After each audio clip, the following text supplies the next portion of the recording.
ಬಳ್ಳಾರಿಯ ಕೂಡ್ಲಿಗಿ ತಾಲೂಕಿನ ಚಿಕ್ಕಜೋಗಿಹಳ್ಳಿ ತಾಂಡಾ ಗ್ರಾಮದಲ್ಲಿ ಕೇಂದ್ರ ಸರ್ಕಾರದ ಮಹತ್ವಾಕಾಂಕ್ಷಿ ಯೋಜನೆ ಹಳ್ಳ ಹಿಡಿದಿದೆ.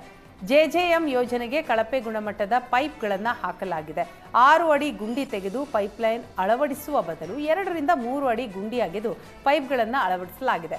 ನಿಯಮಾವಳಿ ಉಲ್ಲಂಘಿಸಿ ಕಳಪೆ ಕಾಮಗಾರಿ ನಡೆದರೂ ಅಧಿಕಾರಿಗಳು ಕಣ್ಮುಚ್ಚಿ ಕುಳಿತಿದ್ದಾರೆ. ಆದ್ದರಿಂದ ಸಂಬಂಧಪಟ್ಟ ಎಂಜಿನಿಯರ್, ಅಧಿಕಾರಿಗಳು, ಗುತ್ತಿಗೆದಾರರ ಮೇಲೆ ಕ್ರಮಕ್ಕೆ ಗ್ರಾಮಸ್ಥರು ಆಗ್ರಹಿಸಿದ್ದಾರೆ.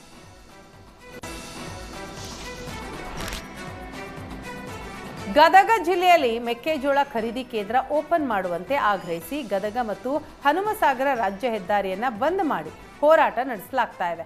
ರಸ್ತೆಗೆ ಅಡ್ಡಲಾಗಿ ಚಕಡಿ ವಾಹನ ನಿಲ್ಲಿಸಿ ರಸ್ತೆ ಬಂದ್ ಮಾಡಲಾಗಿದೆ. 2 ದಿನದಲ್ಲಿ ಖರೀದಿ ಕೇಂದ್ರ ಓಪನ್ ಮಾಡದೇ ಇದ್ರೆ ಉಗ್ರ ಹೋರಾಟದ ಎಚ್ಚರಿಕೆ ಕೊಡಲಾಗಿದೆ. ಚಿತ್ರದುರ್ಗದ ಮುರುಘಾಶ್ರೀ ವಿರುದ್ಧ 1ನೇ ಪೋಕ್ಸೋ ಪ್ರಕರಣದ ತೀರ್ಪನ್ನ ನವೆಂಬರ್ 26ಕ್ಕೆ ನಿಗದಿ ಮಾಡಲಾಗಿದೆ. ಈ ಕುರಿತು ಪ್ರತಿಕ್ರಿಯೆ ಕೊಟ್ಟ ವಿಶೇಷ ಸರ್ಕಾರಿ ಅಭಿಯೋಜಕ ಜಗದೀಶ್, ಆರೋಪಿಗೆ ಕನಿಷ್ಠ 20 ವರ್ಷ ಶಿಕ್ಷೆ ಆಗುವ ವಿಶ್ವಾಸ ಇದೆ ಅಂತ ಹೇಳಿದ್ದಾರೆ. ಇನ್ನು ಮುರುಘಾಶ್ರೀ ವಿರುದ್ಧದ 2ನೇ ಪೋಕ್ಸೋ ಕೇಸ್ ಹೈಕೋರ್ಟ್ನಲ್ಲಿದೆ. 2ನೇ ಪೋಕ್ಸೋ ಪ್ರಕರಣ ರದ್ದತಿಗೆ ಹೈಕೋರ್ಟ್ ಮೊರೆ ಹೋಗಿದ್ದಾರೆ. ಹುಬ್ಬಳ್ಳಿ ಧಾರವಾಡ ನಗರ ವ್ಯಾಪ್ತಿ ವಿಸ್ತರಣೆಯೇ ಕಗ್ಗಂಟಾಗಿದೆ. ನಗರೀಕರಣ ಲೆಕ್ಕಾಚಾರಕ್ಕೆ ರೈತರು ತೀವ್ರ ವಿರೋಧ ವ್ಯಕ್ತಪಡಿಸಿದ್ದಾರೆ. ಹೂಡಾ ಮುಂಭಾಗದಲ್ಲಿ ಬೃಹತ್ ಪ್ರತಿಭಟನೆ ನಡೆಸಲಾಗ್ತಾ ಇದೆ. ಹುಬ್ಬಳ್ಳಿ ಧಾರವಾಡ ವ್ಯಾಪ್ತಿಯಲ್ಲಿ ಈ ಹಿಂದೆ 46 ಗ್ರಾಮಗಷ್ಟೇ ಇದ್ವು. ಇದೀಗ ಹೊಸದಾಗಿ ಸೇರ್ಪಡೆಯಾದ ಗ್ರಾಮಗಳೂ ಸೇರಿ 92ಕ್ಕೆ ಏರಿಕೆಯಾಗಿದೆ.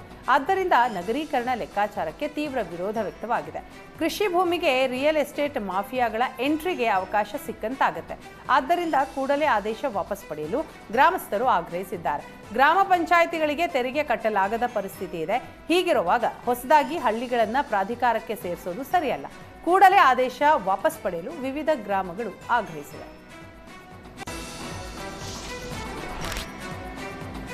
ದಾವಣಗೆರೆಯ ಮಹಾನಗರ ಪಾಲಿಕೆ ಬಸ್ ನಿಲ್ದಾಣದಲ್ಲಿ ಖದೀಮರು ವೈದ್ಯನ ಮೊಬೈಲ್ ಕಳ್ಳತನ ಮಾಡಿದ್ರು. ಬಳಿಕ 3 ಖಾತೆಗಳಲ್ಲಿದ್ದ 1,44,000 ರೂಪಾಯಿ ಹಣ UPI ಮೂಲಕ ವರ್ಗಾವಣೆ ಮಾಡಿಕೊಂಡಿದ್ದಾರೆ.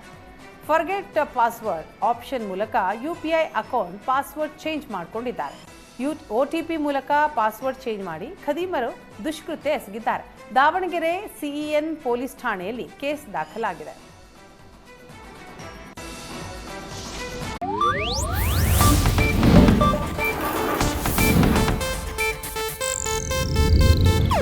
ಇದು ಏಷ್ಯಾನೆಟ್ ನ್ಯೂಸ್ ನೆಟ್ವರ್ಕ್ ಪ್ರಸ್ತುತಿ.